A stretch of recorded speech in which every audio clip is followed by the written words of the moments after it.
Bismillahirrahmanirrahim. Elhamdülillah ve salatu ve selamu ala Resulillah.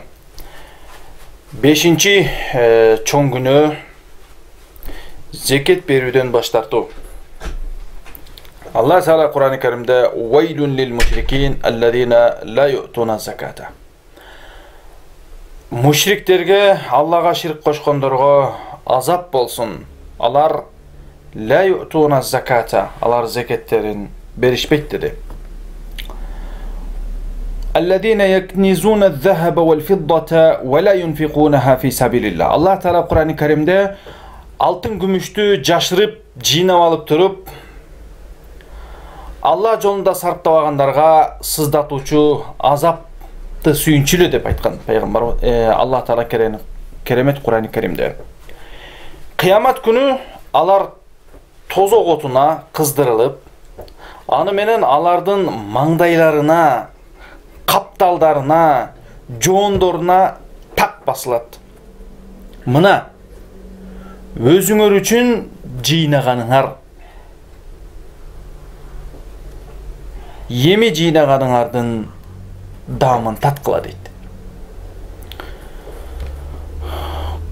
Бизде мусулман чөйрөсүндө, Кыргызстанда айрыкча байлар шунчалык көп. Elhamdülillah, Allah'a şükür baylık köp, baylar köp. Zeketin berip atkan bir tuğandarыбыз бар. Kudayga şükür, rahmat rahatsızlığımды aytıp, көңүл айтам. Rahmat deymin. Бирок şunçalık baylar var. Zeketin çıkargısı gelbeyt. Allah Teala bergen baylıktan öz jolunda, Allah jolunda ajratıp çıkargısı gelbegen baylar şunçalık köp. Мына ошол аятым ошол алтын күмүштү жыйнап бербестен кабат-кабат үйлөрдү салып, катар-катар машина минип, катар-катар супермаркет, соода борборлорун ачып, бизнес борборлорун ачкан шунчалык байлар көп. Зекетин сураса, же дыйкандардан үшүрүн сураса, өзүнүн толгон токой көйгөйлөрүн саптап алдыңа коюп салат. Аларга айтып түшүндүргөн кезде шунчалык проблемаларын айтып салгандан кийин өзүңүн чөнтөгүңөн берип салгың келет да. Шунчалык бооруң ооругандыгына. Пайгамбарыбыз саллаллаху алейхи ва саллям кайсыл бир төөнүн же уйдун же койдун ээси болгон, эгер алардын зекетин бербесе, кыямат күнү эч нерсе жок жерден жаткызылат. Yani эч нерсе жок, мындай тегиз жерге жаткызылып, ошондо бул айвандар мүйүздөр менен сүзгүлөп, шыйрактары менен тебелешет. Тегиз жерге жаткызылып, ушундай адамдар бар. 1000ден, 2000, 5000 деген койлору бар. Үйүр-үйүр жылкы баккан бир туугандарыбыз бар. Эгер булардын шарият көрсөткөн өлчөмдөгү зекеттери чыгарылбаса, бир тууганым ушул оор күндө ата баладан, бала атадан, аял күйөөсүнөн, күйөөсү аялынан качып калган кезде аз келгенсип, убагында жашырган, көп болса да аз деп санаган мал чарбаңыз, байлыгыңыз, мына койлор, жылкылар болсун, уй болсун, баары ушул ээсин Алла Таала жерге тегиз кылып жаткырат дагы, уйлар мүйүздөр менен сүзгүлөйт. Койлор, жылкылар туяктары менен тебелешет. Ошондой кылып акыркысы азап берип бүткөндөн биринчиси кайра кайтып келип, адамдардын арасында акылары чечилгенге чейин азаптай берет. Тепкелей берет, сүзө берет мүйүз менен. Бул азап биздин 50.000 жылга барабар болгон бир күндө болот. 50.000 жылга барабар болгон bir күндө болот. Elestеттасызбы? Бүгүн адамдар 60, 70, 100 жыл жашап атканда 1000 жылды элестетиңиз. 50.000 жылга барабар болот bir күнү дейт. Мына ошол 50.000 жылга барабар болгон күндө ар күн сайын, ар саат сайын башынан баштап азаптап келип, кайра башынан баштап азаптап келип, кайра башынан баштап азаптап келип, ушул азап улана берет. Акыры мунун баарын сизге, бизге Аллах берди. Алла жолунда чыгарайлы. Алла үчүн берейли. Баарын сураган жок. 40 койдон 1 койду чыгар. Алла үчүн бер. Soyup cegiz. 39'u sen için kalsın.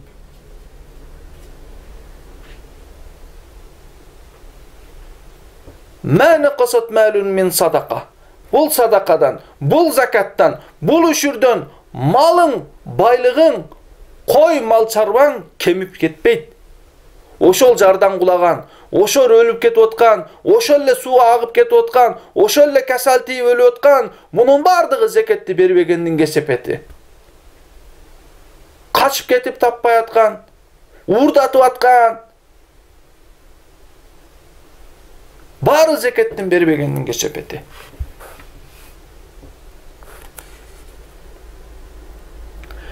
Kaysıl bir ken baylığı esi olsa, eğer al baylықтың зекетін төлөбөсө, кыямат күнү ага байлыгы хажыдарга айланып келет. Vallahi ошол күндөгү оор абалдан Аллах Таалам өзү сактасын.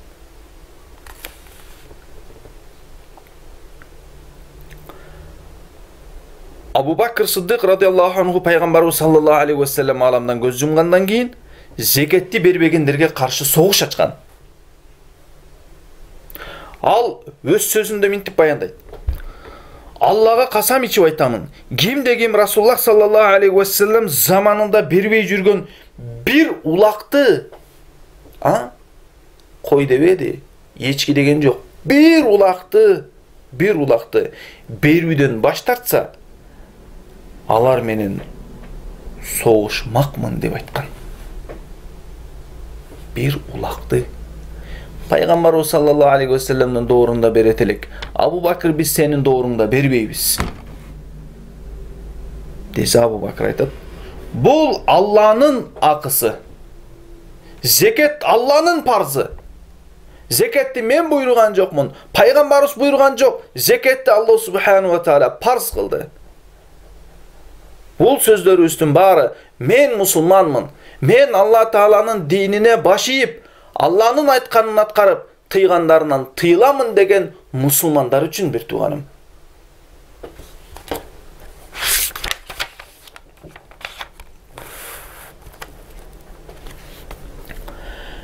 وَلَا يَحْسَبَنَّ الَّذ۪ينَ يَبْخَلُونَ بِمَا آتَاهُمُ اللّٰهُ مِنْ فَضْلِهِ هُوَ خَيْرًا لَهُمْ بَلْ هُوَ شَرٌّ لَهُمْ سَيُطَوَّقُونَ مَا بَخِلُوا بِهِ يَوْمَ الْقِيَامَةِ وَلِلَّهِ مِيرَاثُ السَّمَاوَاتِ وَالْأَرْضِ وَاللّٰهُ بِمَا تَعْمَلُونَ خَبِيرٌ.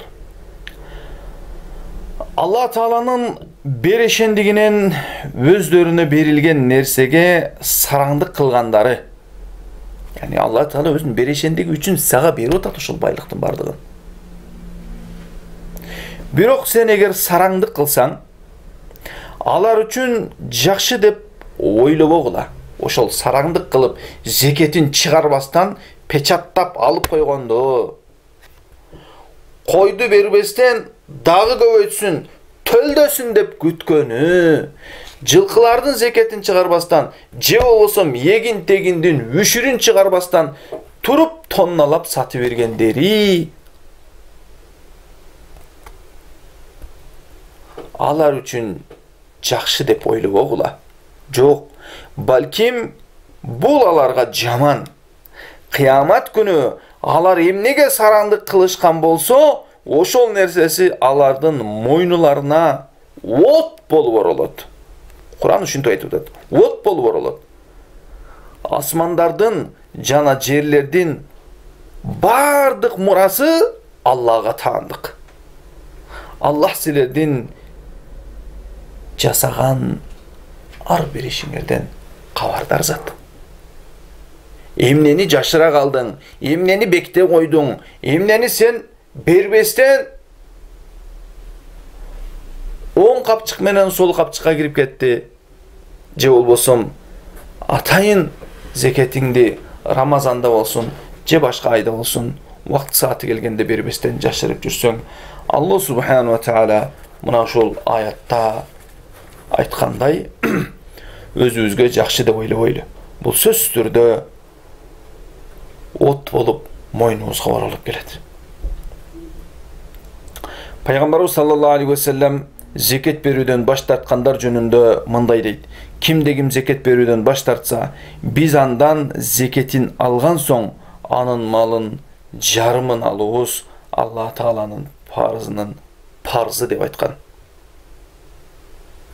Пайгамбарыбыз саллаллаху алейхи ва саллям 3 адам тозокко биринчи кирүүчүлөрдөн болот. Залымдык менен баш ийдирген падыша, Аллахтын акысын төлөбөгөн байлык ээси жана мактанчак кедей. Кээ бир падыша бар. Шунчалык эл сүйгөнүнөн сүйүп баш ийет. Кээ бир падышалар болгон тарыхта, ушул күндө дагы болот. Алар мыкаачылык менен баш ийдиришет. Кээ бир байлар бар. Беришин өз убагында аянбастан байлыгын берет. Зекетин өз урчурунда кечиктирбестен чыгарат. Мына кече күнү биздин досубуз дагы зекетин чыгарып, дамла ошону өз ээлерине таратайлы деп зекетин алып келген. Колунда жок кедейлер бар. Бирок мактанчаак келет. Болор болбос нерсени, өзүндө жок нерсени дагы мактана берет. Бул дагы акыбети жакшы эмес. Пайгамбарыбыз саллаллаху алейхи ва саллям буларды биринчилерден болуп тозокко күйөт деп баяндаган. Силер намаз окугула, зекет берүүгө буйрулгансыңар. Силер намаз окууга, зекет берүүгө буйрулгансыңар. Эгер ким зекетин бербесе, демек анын намазы туура болбойт деп Абдуллах баяндаган.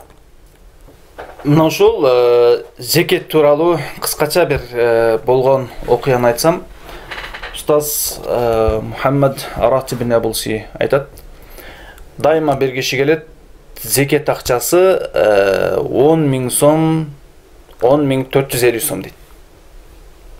Дайыма берип жүргөн дейт.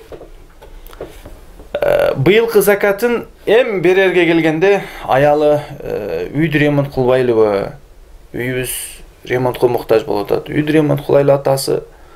Закатын берип коеюн.